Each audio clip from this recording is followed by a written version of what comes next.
Welcome to Utah Stories. So today on the program, we're talking about myrtle spurge. And the name might sound really boring. It's an invasive species that has been vigorously spreading up Millcreek Canyon and along the Wasatch Front. And it's one of these invasive species that appears to just be taking over. You're starting to see it everywhere along the hillsides. You start to see it everywhere where I go trail running all the time. And it's a problem. And despite efforts to contain the plants, including digging them up, spraying them, it's just not stopping them. But before we dive in, I want to mention that this podcast is highly biased. I'm biased because Millcreek Canyon has been my sanctuary for since I was 15, and I got a mountain bike, and I started mountain biking up there, exploring the trails and the rivers and the wildlife. I absolutely love Millcreek. It's probably the number one reason why I just can't imagine myself living anywhere else other than Utah. I go there with my dogs all the time. I absolutely love it. It creates the balance in my life between working hard and exercise.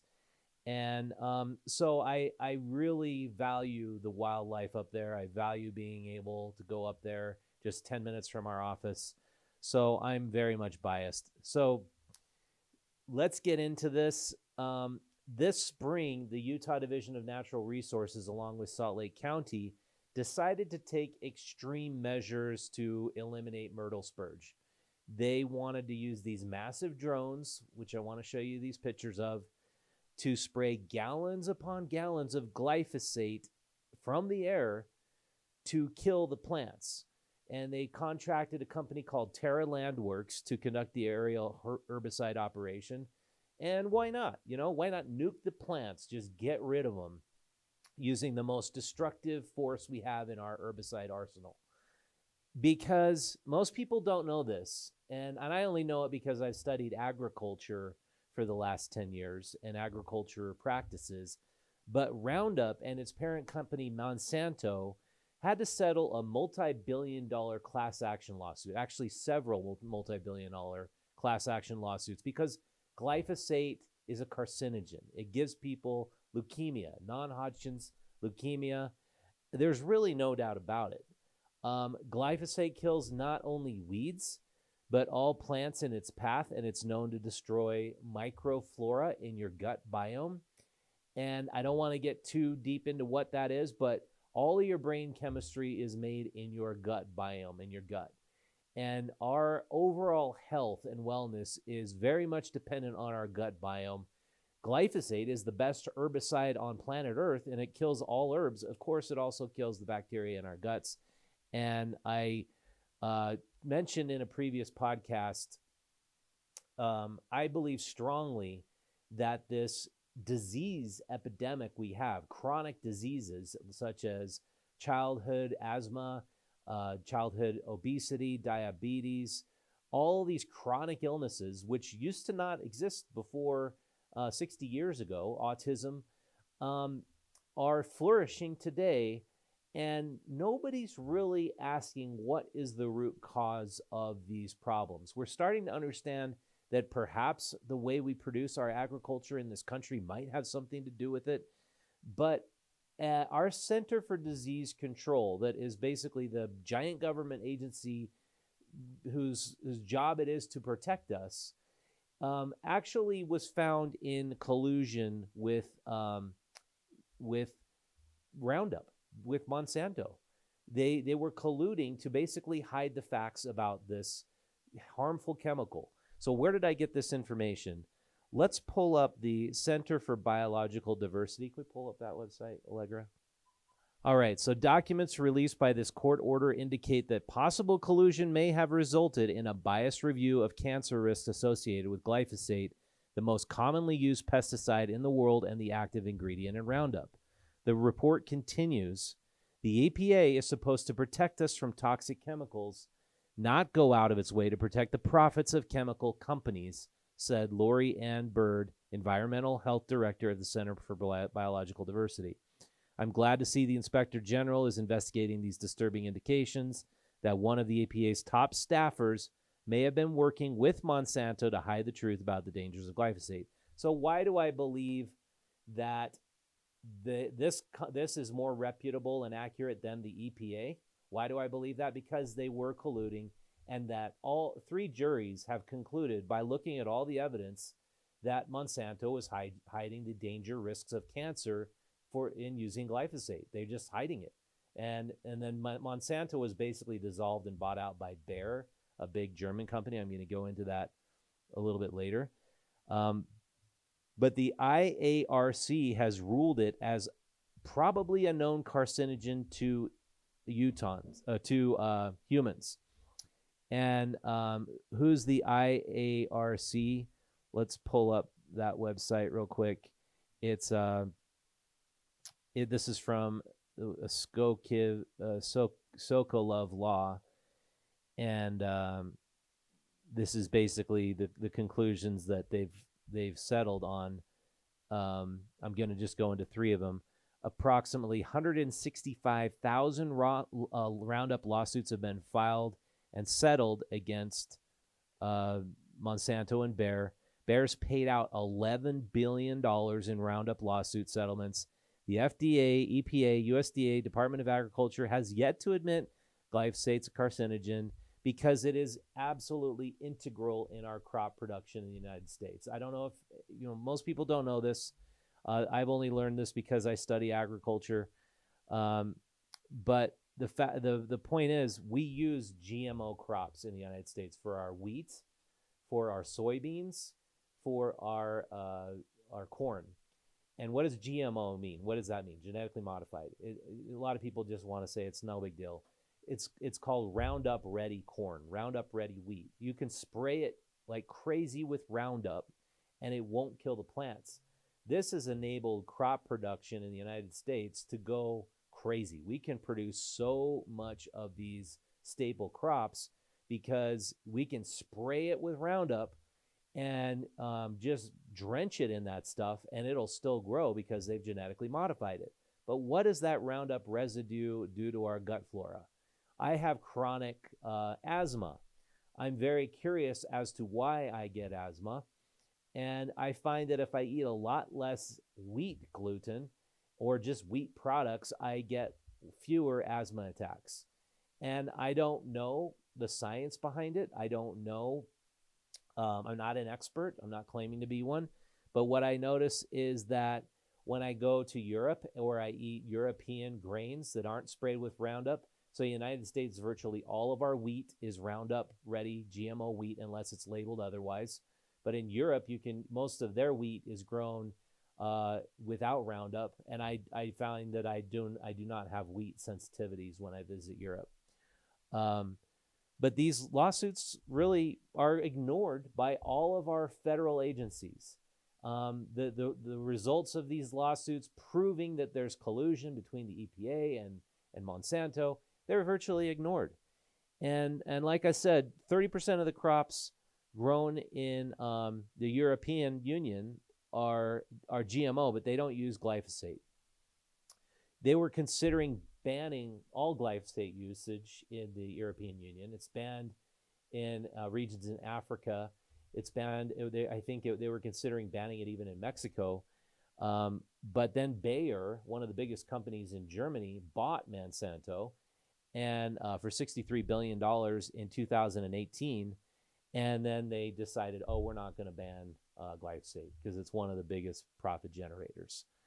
So another thing I want to point out, non-GMO advocates accurately point out that monoculture in the United States is not sustainable. A lot of people don't understand this. Our agriculture in the United States, the way we produce most of our commodity crops, our wheat, our soybeans, is not sustainable agriculture. We're depleting our soils at a rate that we will be out of topsoil by the year 2050. Will we solve this problem before that? Hopefully, but we're not addressing that problem. Soil biologists fear that we're going to face a massive soil depletion crisis in coming years. Our soils contain 1/4 of the world's biodiversity. Glyphosate kills biodiversity in soils and in human gut biomes. So as I mentioned, your gut biome is where your brain chemistry is produced. Healthy gut flora enables us to produce enzymes that produce our nutrition. And So Time Magazine, I want to pull this article up, did a really excellent article about the future of our planet resting in the quality of our soils. And I want to read an excerpt from this article. 95% of our food comes from soil, but studies show a tragic depletion in the nutrient value of vegetables worldwide. Americans are potassium deficient, 88% are deficient in vitamin E, 67% are deficient in vitamin K, 52% in magnesium, 43% in vitamin A. So we're chronically malnourished. And to think that our chronic disease epidemic doesn't have anything to do with the fact that we're chronically malnourished is, of course, ludicrous. The Center for Disease Control and Prevention did all of these studies finding we're chronically malnourished and we have chronic diseases spreading. So I want to also look at the National Institute of Health extensive study regarding the spike in chronic diseases. What's interesting about this study, this must have been a multi-million-dollar study, and you scroll through, it has all these insights, all these trends, graphs showing that diabetes is way up, hospitalization for diabetes, mortality for diabetes is way up, arthritis prevalence is way up, asthma is way up, chronic kidney disease, obstructive pulmonary disease, mental health problems way up. So all these massive problems we have, and this is again the National Institute of Health doing the study. They don't ask the question why, and we've seen all of these massive increases. So they found from the same study a 44% of Americans, according to CDC, now suffer from a chronic disease, and 25% of Americans suffer from 2 chronic diseases, and they don't examine what chemicals in our food could be causing these chronic diseases. I'm not saying I know it's for sure it's glyphosate. I'm just saying it's very convenient that they're not even examining if glyphosate has one of the contributing factors. So it's a little more than troubling that the people in charge of biological diversity in our wilderness, right up here in our canyon, right above my office, aren't aware of the extremely harmful attributes of glyphosate and the number one chemical for destroying biological diversity is being used in the area that the Division of Natural Resources is supposed to be in charge of protecting biodiversity. They're using the number one chemical to destroy biodiversity by the agency designated to protect biodiversity. It just doesn't make sense to me at all. I've received a lot of comments. I thank everybody for their comments on this. So what is a better solution? Myrtle spurge, yeah, it's bad. It's like you get that stuff on your skin. We call it milkweed because it would be milk. I don't remember breaking out into hives, but you can break out into hives if that milk gets on you. We had it in our yard. How do we get rid of it? I don't think we are realistically going to get rid of it. I think that we more have to live with it. What I notice in running along the corridor, I'm going to show shots of that, is that it flourishes in hot, sunny areas. It does not do well in shady, more vegetated areas. So one possible solution would be to just vegetate more areas, pull it out by hand, and hope that the vegetation, the native vegetation, overruns the myrtle spurge, and maybe get a bunch of volunteers to go up there and manually do that kind of work, and maybe load more compost and seeds and get the trails, especially where more people are, so that the myrtle spurge won't be nearby the trails where people are, and that the wildlife are more protected on the wildlife trails. So I mean, that's just one idea, but it should be a pro-ecological approach, not an anti-ecological approach, in my opinion. And I spoke to the DNR point person who green-lighted the decision to use glyphosate. His name's Robbie Engel. He was nice enough over email. We had several email exchanges. He would not directly answer my question. Do you know about the harmful effects of glyphosate in the gut flora? And do you know how and by what committee or process did you use to decide to use glyphosate in our wilderness areas? He did not directly answer that question. I could read some of his answers, or I'll post them on the notes, but it's just troubling because I'm not an expert. Again, I don't know everything about biological diversity. I don't know everything about, myrtle spurge, but this just seems like a very bad idea. And so with that, thank you so much for joining me. If you like this program, please share it. Become a member of Utah Stories by visiting utahstories.com. If you become a member this month, we've got a special event we're doing. It's a really cool storytelling contest. We've done this 2 months in a row, the past 2 months, and it's really fun. Come out, tell your best 3-minute story. And if you got the best 3-minute story, you get a $100 bill. You can sign up by visiting Utah Stories. This time we're doing a crepe tasting at Dally Crepes. So you pay $10, you get a sample all of Dally Crepes' most awesome crepes at his new location on Fort Union Boulevard in Midvale. And it's just the best crepes you'll ever try, and you'll be able to listen to some awesome stories or tell some stories, win some prizes. It's going to be really fun. What's the date for that again? Do you remember? May 22nd from 6 to 9. Yep. And check out our website again for all the details. All right. Thanks so much for watching. I'll see you next time.